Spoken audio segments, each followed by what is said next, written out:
Good morning, English 1102. This is going to be our second video of the online class, and this is going to be about evaluative criteria for the central claims of your arguments. You're going to want to have a central claim with the evaluative criteria that we're talking about in this talk in your annotated bibliography introductions, and then when we move over into your final research projects, you're going to want that just driving the argument and driving all of your analysis when we get into doing the work and the research there. Before we get to that presentation, though, I thought I'd take you on a grand tour of our new and improved online website. Everything that you're going to need to complete this and get it done by Friday, you're going to find here in the annotated bibliography number 2 link. I want to show you some stuff that I've put up here for y'all. We have a secondary source here, a reference source, and then you can see I just got them all bolded here. Secondary sources on Shirley Jackson, Jack Finney, and then on Cormac McCarthy, who we're not reading, but Harlan Ellison, who we are reading, and we're going to be talking about it in this presentation coming up here. You'll also find our bibliography conference schedule on this site when you get to it, and the editing for that is going to open up Tuesday morning at 8 a.m. and I'll probably be badgering you over email and GroupMe to schedule those times. One other thing I want to show you is if you go to our course dashboard here, you can go to our gradebook, and I've made some adjustments to the gradebook that I want to walk you through right now. As you can see, the dummy student that I set up is earning a 40.99 now after we've adjusted the weighting for writing center visits and, in-class participation and all that stuff. You can see here, though, that we've added some stuff in the classwork exercises. I sent out the new syllabus yesterday morning. You'll see that there's an additional classwork check and more exercises there. What I've done here is you can see that that first post I asked you for is going to be worth that much. And then we've got these down here. The reason why this is saying 0 is because I have this folder set to drop the lowest grade. The rest of the weights are almost exactly the same. And then when we get down here to participation, what I've done is some of us did visit the Writing Center before the pandemic shut everything down. So I want to make sure that they are getting credit for that. So you'll see that it's a half as much as the other ones. And then I have this new online engagement item here that I'm hoping will inspire you guys to stay online, submit things on time. Our final essay project is broken down into 4 different stages, and I've marked those on the syllabus as well. If you've got any questions about the new format and how the contract is graded, please email me, send me a group or a direct text on the GroupMe app. Alrighty, well, with that out of the way, I'm going to go ahead and bring up our new presentation on evaluative criteria, and we're going to get right to it here. There we go. So one of the things that I noticed in your first annotated bibliographies was if we did have an argumentative claim in those opening essays, the central claims were not broken down to give you anything to analyze in your sources. So I thought that I'd put together this talk that will make it clear what we mean by break it down and maybe give you some strategies for making your argumentative claims more productive. It has to have all of the following. I went over this on our midterm review. First, it needs to be specific, and that specificity captures both the things we're going to be arguing about and the specific crucial issues that our primary texts are addressing. It needs to be arguable. It can't be a statement of fact. It needs to be confident and creative. Again, if we're going to make this analogous to, like gymnastics or diving, these are those intangible things that the judges look at. Risk, novelty, and virtuosity. It needs to be explainable. In other words, we need to make sure that the evidence is there to support what it is you're arguing. And then finally, it needs to suggest some kind of structure. We learned our 5-paragraph essays in high school. They gave us 1, 2, 3. We're going to build on that a little bit here. When we talk about evaluative criteria and defining your terms, this is what we're talking about. We're looking at these final 2 bits right here. How can we make your argument explainable, make sure that it's supported by evidence, and how can that give us and our audience a sense of structure as we're working through the evidence? This is going to be something that is really important when we move on to working on our final research projects. And we're going to start practicing it, I hope, here in your research essays. So I'm going to give you an example of an unproductive central claim, and then I'm going to give you an example of a productive one, and then we're going to break it down given these tools that I'm giving you here. So first, we were supposed to read Harlan Ellison's I Have No Mouth and I Must Scream, and a student who were to say this about the story would be making an unproductive central claim. Harlan Ellison's story is about 5 people trapped inside a computer called AM, and that means aggressive menace. That's a fact. It's inarguable. It's right there in the story. We can't do any kind of analysis if all we're going to do is throw a fact up there.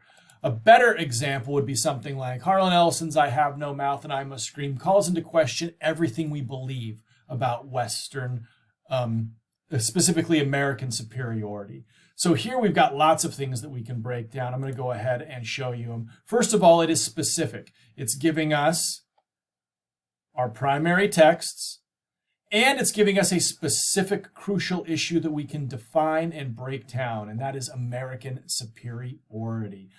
It is arguable. This story could be about a lot of different things. We're going to see this on these slides that are coming up right here. But it's not a fact, not the same way that this is a fact up here. And then we have this verbiage right here, question everything we believe about Western, specifically American superiority.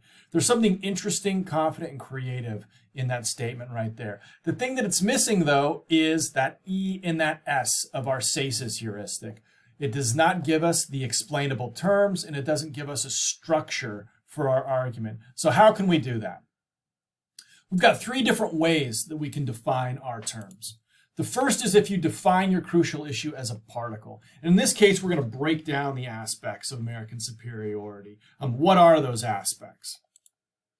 The next is you can make it a field, right? You can look at the categories of American superiority or the ways in which America is believed to be superior. And then finally, we can look at it as a process or a wave. American superiority was achieved in these stages. So let's look first at that particle way of breaking down our crucial issues. So we bring back that central claim. Harlan Ellison's I Have No Mouth and I Must Scream calls into question everything we believe about Western, specifically American superiority. But then we go a step further and we define what the aspects of American superiority are.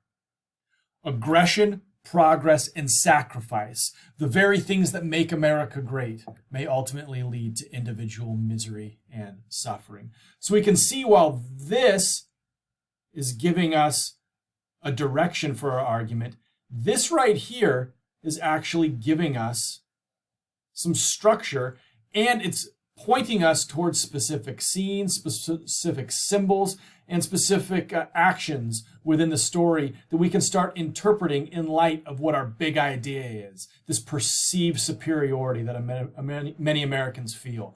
In this case, we'd have a section on the aggressiveness, the progression, and the sacrifice of American individuals or American institutions. Let's look at the particle approach to breaking down our crucial issues in 2 stories. Harlan Ellison's I Have No Mouth and I Must Scream and Vladimir Nabokov's The Vane Sisters both use unreliable narrators to interrogate the toxicity of masculinity.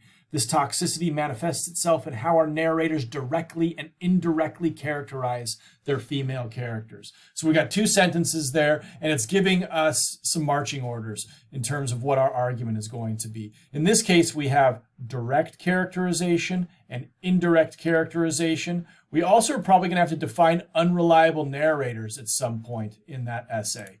What is direct characterization? Well, that's when the narrator just flatly tells us that a character is a certain way. In this case, I'm using an example, Wendy is obese. Indirect characterization is the narrator showing us how a character is through their dialogue, through their actions, through how their effects on others. So in this case, the narrator would show us Wendy eating a lot, or she's always talking about food, or when she walks down narrow hallways, people are moving to the side. As you can see, what we've done here is we've taken the crucial issue of unreliable narrators and we've broken it down into, in this case, two different ways that our narrators are doing their work: indirect characterization and direct characterization. Let's see how we can break down something into a field or different categories for analysis. Harlan Ellison's I Have No Mouth and I Must Scream documents the physical, emotional, and ultimately spiritual effects technology has on humanity. So for those of us that read the story, what we have here is 5 characters that are trapped underground inside of a computer that torments and tortures them. And gradually we see each one of them, particularly our narrator, kind of break down in these different categories. So what would be the terms that we're defining? What would be those aspects that we are illustrating with scenes from our primary text? The physical effects of the technology, the emotional effects of technology, and finally the spiritual effects of technology. When we get to breaking down your final research projects, how we can organize them, these are going to make up the structure of what we're going to call the proof. We'd have a section on the physical effects of the computer, the emotional effects that the computer has on the characters, and finally how it affects their faith systems. Finally, the third way we can break something down is in terms of a process. Harlan Ellison's I Have No Mouth and I Must Scream illustrates the gradual transformation of a self-possessed individual into someone willing to sacrifice himself for the good of the group. So this is a fantastic, succinct 3-line sentence, and it suggests a structure that we guess as an audience that the author is going to define for us later on. And sure enough, we can do that. Stage 1 would be, we'd look at our narrator, whose name is Ted. We look at his fear, hatred, and judgment of his fellow, prisoners in AM's underground computer nightmare. And that would be Benny Gorrister, Ellen, and Nimdoc. At the beginning of the story, he hates them and he judges them. We get to stage 2. He recognizes that they're suffering to a degree that he is not, and that's about in the middle of the story. And then, of course, at the end, he sacrifices his own sanity and, of course, an eternity of torture as a mouthless blob that AM turns him into to essentially kill them, to kill them, and he's going to have to live with this for the rest of his life. So that brings us to our 13th exercise. What we're going to want you to do, in addition to writing a quick summary of Harlan Ellison's I Have No Mouth and I Must Scream, we want you to try to make a central claim with his story and one other text. I don't care which one it is. It can be any poem that we've read, any other story that we've read, and see if you can't find a crucial issue that you can break down in terms of a particle, in terms of a field, or in terms of a process. Make sure you make those terms clear, though. If you're going to define a process in this story and in another text, make sure you give us the stages. If you're going to give us categories, make sure you give us the categories. And if you're going to give us the pieces of a particle, if you're going to give those aspects, make sure you define those clearly. I want to remind you that I will be on chat today from 9 to 1. If you've got any questions, you can always text me and the group through our GroupMe text, and I will see you all later this week. Remember to schedule your bibliography conferences for next week.